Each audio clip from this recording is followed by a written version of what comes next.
हम आपको लेकर चलते हैं। जैसे ही हमला होते हैं, इसमें क्या वाकई में उन्होंने खुद अपने ऊपर हमला करवाया है या फिर सच है उन पे हमला हुआ है, इस सवालों का जवाब हम आपको देते हैं। उनके साथ ही जो एक वक्त में उनके साथ एबीवीपी का चुनाव लड़ा था, ये जो है छात्र का एक संघ है जो भारतीय जनता पार्टी द्वारा चलाया जाता है। उस दौरान इसके साथ यानी कि रेखा गुप्ता के साथ एबीवीपी में काम कर चुके एक शख्स ने खुलासा किया है जो रेखा गुप्ता ड्रामेबाज है। रेखा गुप्ता ड्रामा करने में जरा सा भी पीछे नहीं हटती है। वो लगातार किसी भी हद तक जो है फेम पाने के लिए, लोगों के बीच आने के लिए, लोगों में अपनी जगह बनाने के लिए वो किसी भी हद तक गिर सकता है। ये शब्द मेरा नहीं है, ये शब्द हमारे चैनल का नहीं है, ये शब्द उनके करीबी उनके दोस्त का है, जिसके साथ वो एबीवीपी में चुनाव लड़ी थी। एक वक्त था जब वो अपने दोस्त के लिए जो है वोट मांगा करते थे, तो उसका दोस्त एक वक्त तक रेखा गुप्ता के लिए वोट मांगा करते थे। उन्होंने ये शब्दों का चयन किया और उन्होंने ये खुलासा किया है। वहीं दूसरी तरफ वो ये भी कहते हुए दिखाई दे रहे हैं, अनिल नाम है उनका, अनिल मिश्रा साहब, ये कहते हुए दिखाई दे रहे हैं जो रेखा गुप्ता को जिस तरीके से एक थप्पड़ कांड के बाद उनको सिक्योरिटी दिया गया, Z+ सिक्योरिटी, ये सिक्योरिटी देश में चुनिंदे नेताओं को दिया गया है, जिसमें सोनिया गांधी है, प्रियंका गांधी, राहुल गांधी, अखिलेश यादव समेत तेजस्वी यादव, कई ऐसे जो बड़े नेता हैं, जो बड़े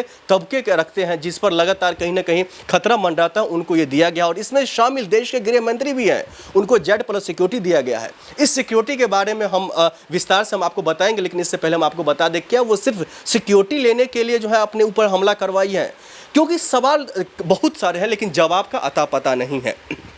कपिल मिश्रा साहब ये कहते हैं, उनके मुताबिक अगर हम चर्चा करें तो कपिल मिश्रा साहब का ये कहना है रेखा गुप्ता पर जानलेवा हमला हुआ है, इसके पीछे आम आदमी पार्टी का हाथ है, इसके पीछे विपक्ष का हाथ है, क्योंकि वो एक महिला मुख्यमंत्री के तौर पर रेखा गुप्ता को दिल्ली के सीटों पर, दिल्ली की सत्ता में, दिल्ली की गद्दी पर नहीं देखना चाहते हैं। ये कहना है कपिल मिश्रा साहब का। तो वहीं दूसरी तरफ आम आदमी पार्टी प्रेस कॉन्फ्रेंस करके इस घटना की पहले निंदा करते हैं। अरविंद केजरीवाल हो, अतिशी जी हो, वो पहले इस घटना की निंदा करते हैं, उसके बाद प्रेस कॉन्फ्रेंस करते हैं आम आदमी पार्टी के कई नेता, और इस घटना की निंदा करते हुए और इस आरोपों को भी दरकिनार करते हुए वो कहने की कोशिश करते हैं जो इस घटना में न तो आम आदमी पार्टी का हाथ है और न ही विपक्ष का हाथ है। इस घटना में अगर किसी का हाथ है तो उसमें थप्पड़ मारने का वो वीडियो कहाँ है?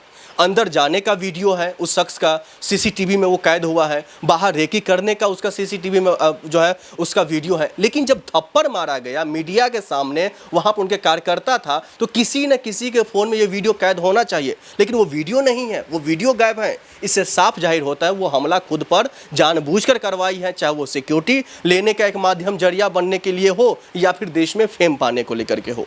लेकिन अब हम दूसरे सवाल पर चलते हैं। दूसरा सवाल ये है जो आखिरकार रेखा गुप्ता ऐसा क्यों करेगी, उनको क्या ऐसी जरूरत पड़ गई वो खुद पर हमला करवाएगी, और वो उसको फेम की क्या जरूरत था? इस सवालों का जवाब में जो भारतीय जनता पार्टी के कई दिग्गज नेता ये लगातार कहने की कोशिश करते हैं जो इसमें रेखा गुप्ता पर जानलेवा हमला इसीलिए हो रहा है क्योंकि आम आदमी पार्टी हो या फिर विपक्ष के तमाम पार्टी वो बौखलाई हुई है। उनको चुनाव का हार इस तरीके से सता रही है अभी तक, जो वो भारतीय जनता पार्टी को जो है नहीं देखना चाहते दिल्ली की सत्ता में।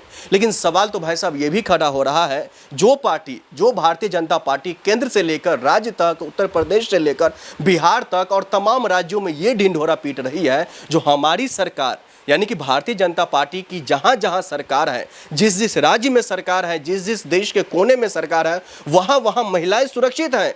लेकिन आप ही के सरकार में, आप ही के राज्य में, आप ही के डबल से ट्रिपल इंजन की सरकार में एक महिला मुख्यमंत्री सुरक्षित नहीं है, तो आम महिला कहां से सुरक्षित होगी? ये अपने आप में बहुत बड़ा सवाल है। आप देख रहे थे फॉरवर्ड न्यूज़। नमस्कार।